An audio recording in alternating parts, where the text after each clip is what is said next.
Ngayon mga sir, makikita po natin ang kanilang naging average weight mula day 15 hanggang day 21 at kung umabot ba tayo dun sa mga target weight nila sa mga araw na yon.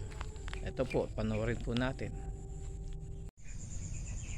Ngayon ay day 15 po tayo ngayon mga sir.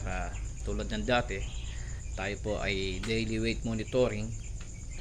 Kukuha tayo ng mga 5 piraso sa malalaki at 5 piraso sa maliliit siguro para mag-balance yung ating daily weight monitoring average. Tara po, tignan natin yung kung ilan ang idinagdag nila mula kahapon. Ito, tumimbang siya ng nasa 640 grams. Itong isa 635 grams. Itong isa medyo malaki na to, tumimbang siya ng nasa 725 grams siguro. At ito naman nasa 660 grams. Ito po ay 700 grams. At ayun po, ngayon naman kukuha tayo ng 5 sa maliit din para naman po balance yung ating average weight. Ito po, tumimbang siya ng nasa 555 grams. Ito ay 545 grams. Ito naman, isa sa maliit siguro to, 440 grams. Ito ay 120 grams. At ito 540 grams. At ito po yung aking pinakamaliit na sisiw. Tumimbang lang siya ng nasa 300 grams. Ito po yung talagang bansot na po ito kasi pilay po yung dalawang paa niya, hindi po talaga siya makakain. Maganda yung naging average weight nila ngayong day 15 kasi na-meet po natin yung target na 524 to 639 grams. Nakakuha po tayo ng average weight na 569. Bukas po para sa kanilang day 16. Salamat po. So ngayon mga boss, day 16 po tayo ngayon at January, ano ba ngayon? January 26, Friday. Tulad po ng dati, tayo po ay mag weight monitoring tayo ngayong day 16 nila. Kung ilan ang tinaas nilang timbang mula kahapon. Kuha po tayo para sa kanilang day 16 daily weight monitoring. Ito po ay tumimbang ng nasa almost 800 grams. Ito tumimbang siya ng 750 grams. 600, ayun, 680 grams. Ito po ay bali tumimbang siya ng 825 grams. Siguro ito na po yung isa sa pinakamalaki ko. Ito po ay 650 grams. Ito ay nasa 675 grams siguro to. Bali nakakuha na tayo ng 5 piraso sa malalaki. Ngayon ay kuha naman tayo ng 5 hanggang 6 na piraso sa maliliit naman po. Tignan po natin. Ito nasa ano lang siya, nasa 525 grams lang. Ito ay nasa ano lang, 575 grams siguro to. Ito namang isa ay parang ganun din, nasa 160 grams. Ito tumimbang siya ng 600 grams. Ito po ay tumimbang ng 605 grams. Isa na lang po. Ito naman, isa sa maliit ko siguro to. Tumimbang siya ng 525 grams lamang ang tinambang niya.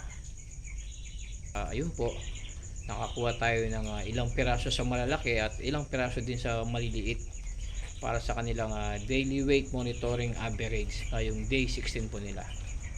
Maraming salamat po at bukas po sa kanilang day 17 naman. Good evening po ulit mga sir, at ngayon ay January 28. Pang 19 days po nila ngayon, Sunday. At tinakpan ko po sila kasi talagang malamig ngayon ng January. Kaya balot na balot po sila yung dalawang kulungan ko. Ito po yung aking malalaki at sa kabila naman po yung aking medyo maliit. Ito po at subukan natin magtimbang ulit ngayong 19 days nila. 705 grams. Ito nasa 160 grams.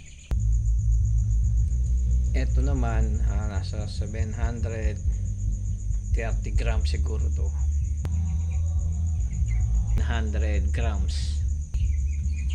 Ito ay tumimbang siya ng halos pares din, mga 705 grams. Ayun, tapos na tayo sa medyo maliliit. Ngayon kuha naman tayo dito sa malalaki. Kuha po tayo dito mga 5 piraso din para maging balance po yung ating daily weight, average daily weight monitoring ngayong day 19. Nasa 825 grams. Ito ay 240 grams. Po ay tumimbang siya ng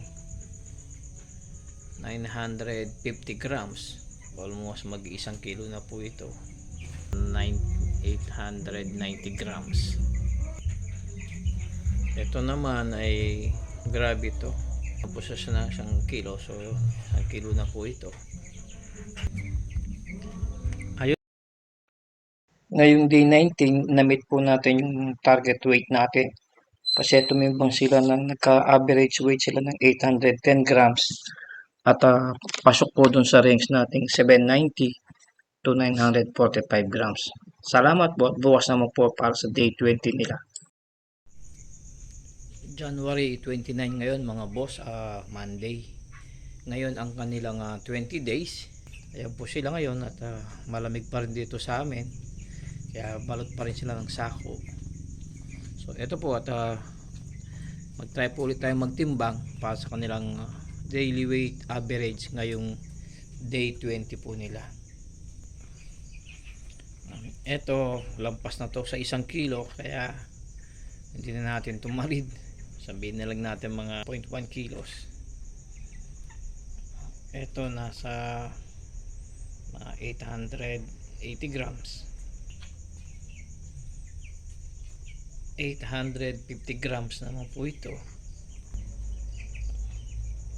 Ito ay lampas na rin po sa 1 kilo, 1.1 na po siguro. Ito ay nasa 980 grams. Ito po 780 grams. Ito ay ganun din, nasa 800 grams. Ito ay nasa 880 grams. Ito po medyo mababa, 700 grams. Ito 775 grams po siguro to. Ang total weight po nila ay 864 grams lamang po. Kulang po ng 1 gram compare natin sa target weight. Dahil na rin po siguro sa ating weighing scale ay saktong 1 kilo lang po yung ginagamit natin. Bukas po abangan po ninyo sa day 21. Baka po maabol natin yung target weight. Salamat po. Bali January 30 po ngayon at ito po ang kanilang pang 3 weeks sa akin.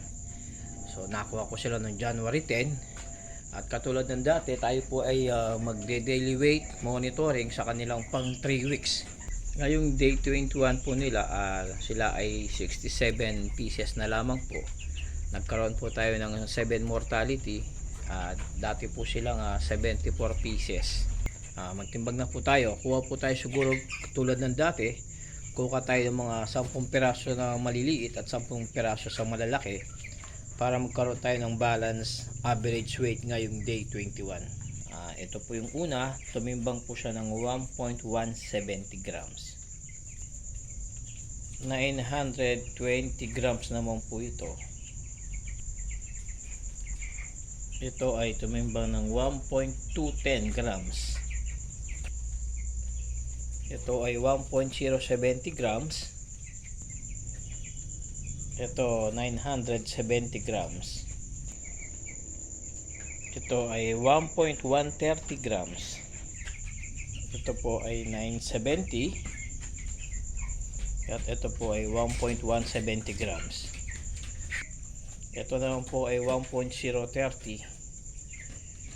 So, ayan po, at nakakuha na tayo ng timbang para sa malalaki. Ayan po sila. Ngayon kukuha po tayo sa medyo maliit naman.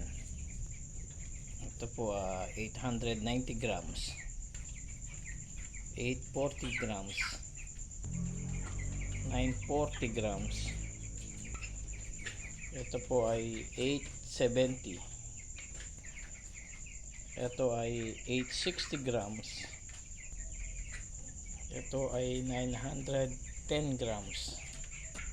Ito ay 880 grams po.